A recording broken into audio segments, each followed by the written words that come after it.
Good afternoon, YouTube. This is Chad Finn, and you once again are watching LeagueWise, your home of daily fantasy League of Legends. In this video, we're going to talk about the DraftKings early morning LCK LPL slate. Again, this is a 4-game slate that locks at 4 a.m. Eastern Standard Time on Thursday, July 16th. As always, in this video, we're going to take a quick look and preview each game on the slate. But this one is going to be quick. I do have an appointment this afternoon, but I did want to make sure I get this content out.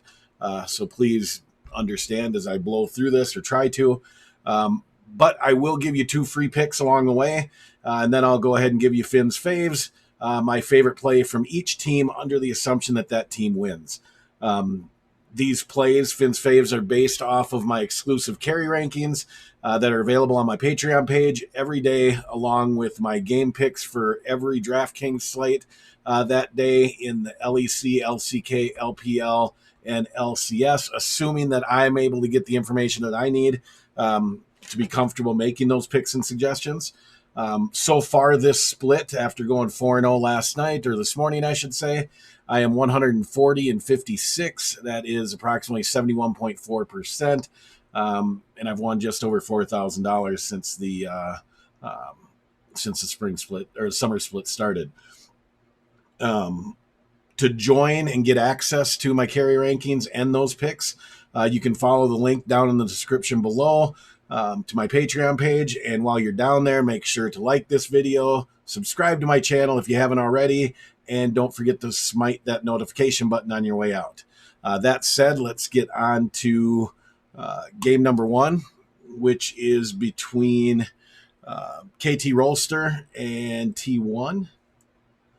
KT Rolster comes in ranked number 7 with a series record of 3.5, a game record of 7-11, a gold differential at 15 of minus 47, gold per minute of 1,700, damage per minute of 1,839, first tower win rate of 44%, and they average 10.3 kills per game and 12.4 deaths per game. In comparison, T1 comes in ranked 4th in the LCK, coming with a series record of 5-3. A game record of 12.8, gold differential advantage of 771 at the 15-minute mark, gold per minute of 1,859, damage per minute of 1,843, and first tower win rate of 45, average kills 13.3, and average deaths 8.6. KT Rolster has been really the model of inconsistency, but has shown the ability to be competitive. Only 2 games removed from taking a series from Dragon X. They won that 2-1. When looking at the data, I mean, if I'm being honest, that win was probably more on Dragon X than it was on KT Rolster.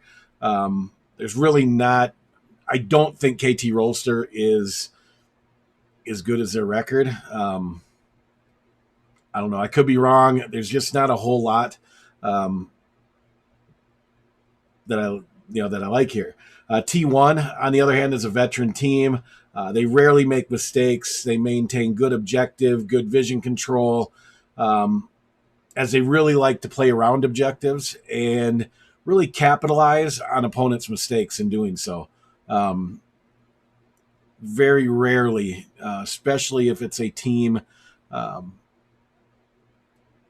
towards the bottom of the standings, very rarely will you see T1 not capitalize on those mistakes or put themselves in a position for the other team to capitalize on those mistakes.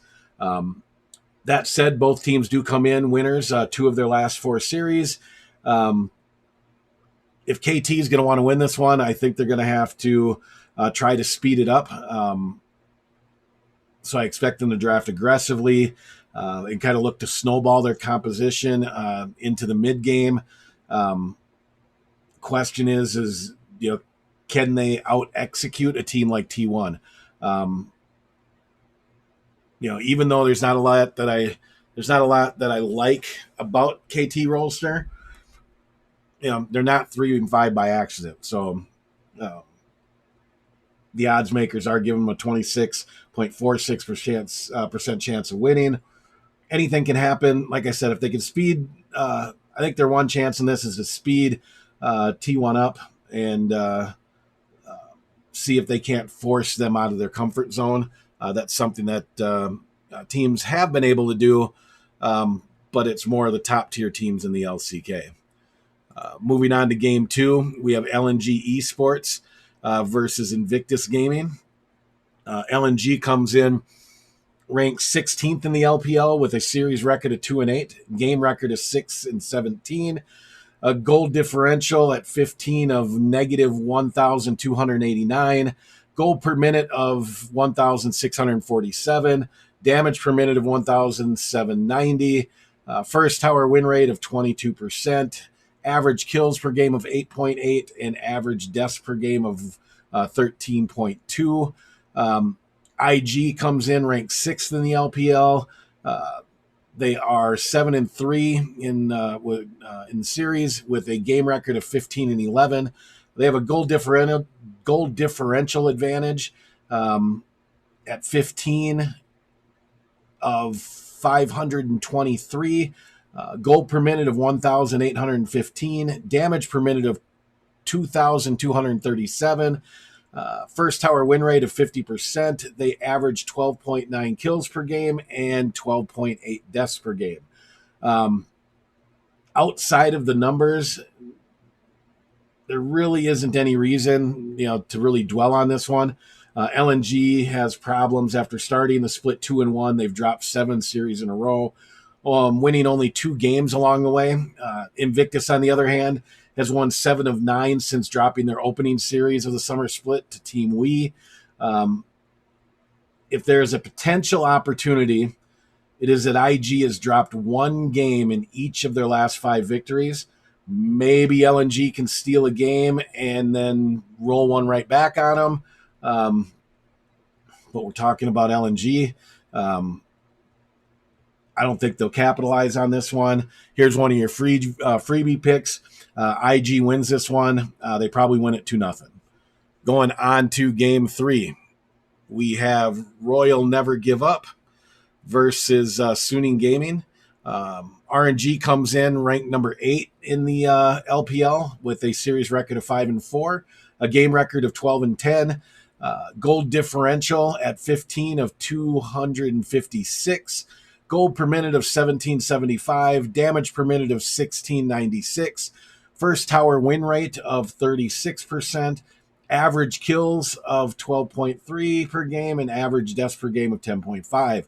Suning Gaming comes in ranked 5th at 7-3. They have an overall game record of 15-10, gold differential advantage at 15 of 162, gold per minute of 1,785, damage per minute of 1,955, with a first tower win rate of 52%, average kills of 12.9 per game, and average deaths of 11.3 per game. Real quick, before I go any further into this, when you guys are looking at, and I don't know how many utilize the gold differential at 15, I find it to be an important stat. I do want to make one warning. For example, in this game right here, RNG versus Suning. RNG has a differential advantage of 256 compared to Suning's 162, which, if I can do math correctly, that's a plus 94 advantage to RNG. When it's close like that, you really can't give the advantage one way or another without considering other stats. You've got to look deeper into, and in a lot of cases, go into the rosters, the champion pools, the potential comp matchups,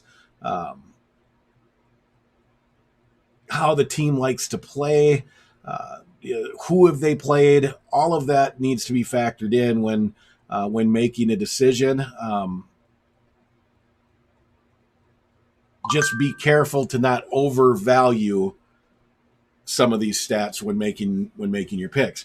If you don't want to do all that work, and the reason I bring that up is you can let me do the work for you, and you can subscribe to my Patreon page, which the link is down below.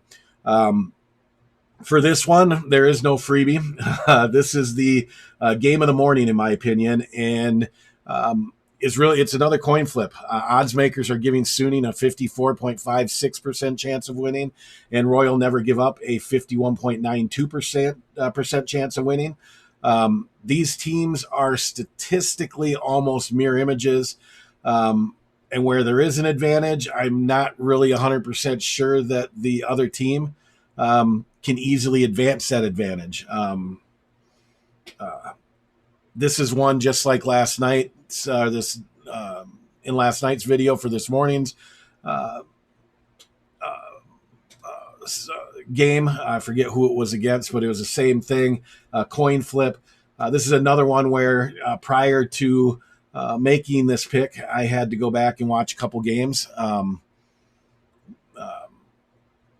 each team and really try to see where certain players might have advantages if they decide to play a certain way. Paying attention to a couple drafts. I did watch 3 or 4 drafts of each team as well. Like I said, these teams are very closely matched. Objective and vision control is equal as well. Ultimately, I think this one's going to come down to the bot lane matchup, which at that point really is, it's who do you like better, RNG's Gala or Suning's Hun Fang. To find out who I like better, check me out down on my Patreon page down below. Moving on to the final game of the slate between Soleil One Prince and Sandbox Gaming. Soleil One Prince comes in ranked 9th in the LCK. They have a 1-7 series record with a game record of 3-15.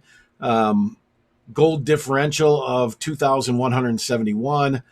Gold per minute, that's negative. I don't know if I said that. Gold differential at 15 of minus or negative 2,171. Gold per minute of 1,599. Damage per minute of 1,556. Those are horrible, by the way. Kills per game of 7.7.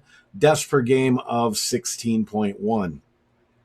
Sandbox Gaming comes in ranked number 7 in the LCK.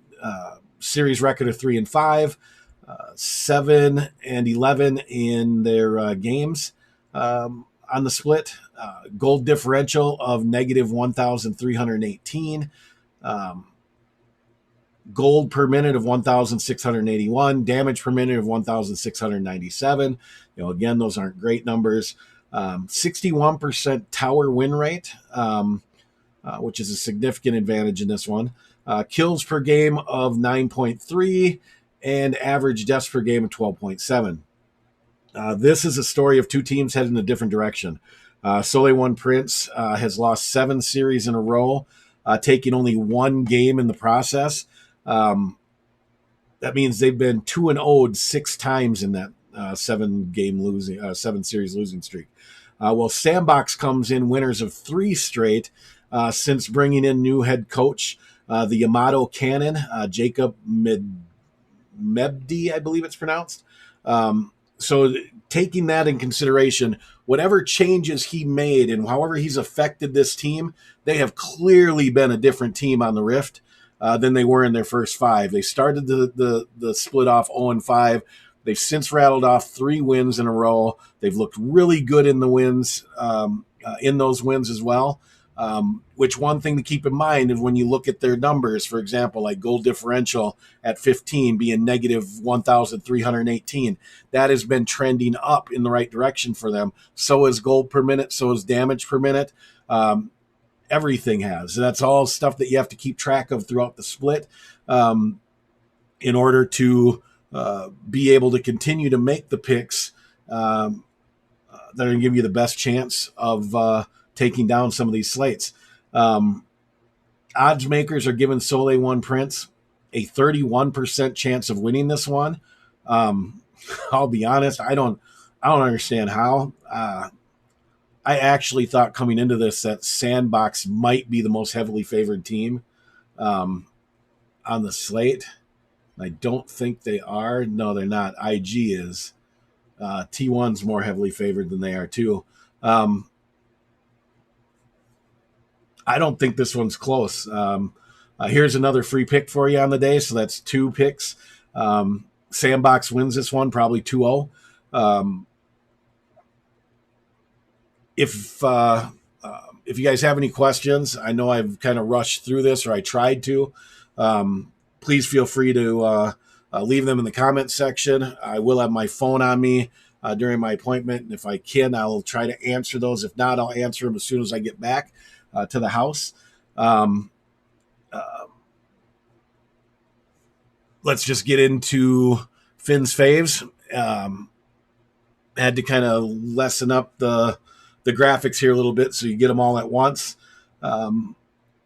But again, these are, like I said, these are carry rate. These are based off my carry rankings, where I consider first thing is the assumption of winning. These are ranked. These are my number 1 carry options for each team, based on the fact, or under the understanding that they win. I also consider matchups, champion pools, comps, and then obviously just my own experience and what I've seen in watching games. Those carry rankings, by the way, have worked very well for me, and they're probably one of the main reasons that my pick percentage is so high, and that I really don't lose money over a split playing League of Legends. But getting right into it, KT Rolster, if they're to win tonight or this tomorrow morning, it'll be in no small part to UCal, their mid laner. Comes in with a KDA of 3.6, kill participation of 75.2%, and damage participation of 23%. I'm going to run through these guys because this video is going a little bit longer, and I've got to get out of here. SKTT1, I'm going with Teddy, ADC. His KDA is 7.8. Kill participation is 70.1. Damage participation of 30.8. For LNG Sports, if they're to win, I feel Light will be their highest scorer. Their ADC comes in with a KDA of 3.2. Kill participation of 73.3. Damage participation of 29.6. Excuse me. Got a little tickle in my throat, and no, it's not COVID. We take that shit very seriously around here. For Invictus Gaming, I'm going with Puff in the mid lane.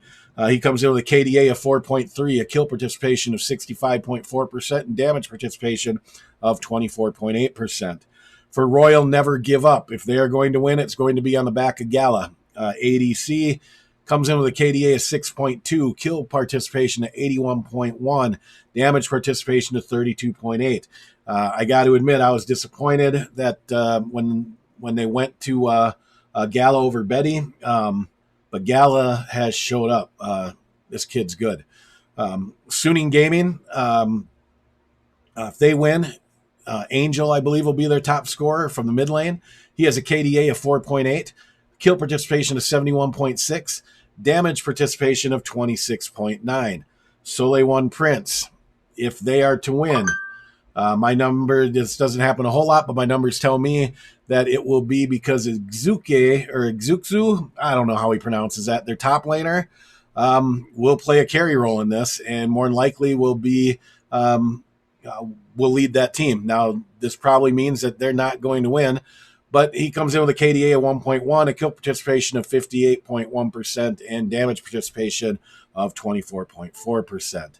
Sandbox Gaming, if they are to win, Fate from the mid lane will play a big role. He has a KDA of 6.1, kill participation of 77.5, and damage participation of 32.6%. That's it. There's my Finn. There's Finn's 5. I've had this next graphic here for the last 3 videos, and I always forget to do it. I remember today. Again, if you want access to my exclusive carry rankings that rank every role on every team for every game, 1 through 6, it's a useful tool If you don't know how to use it correctly, message me. I'll try to help you out as much as I can. But you also get access to my game picks. You can join me on Patreon through the link below. Again, I want to thank you for watching LeagueWise. My name's Chad Finn, saying good luck, good night, stay safe, and as always, see you next time on the Rift.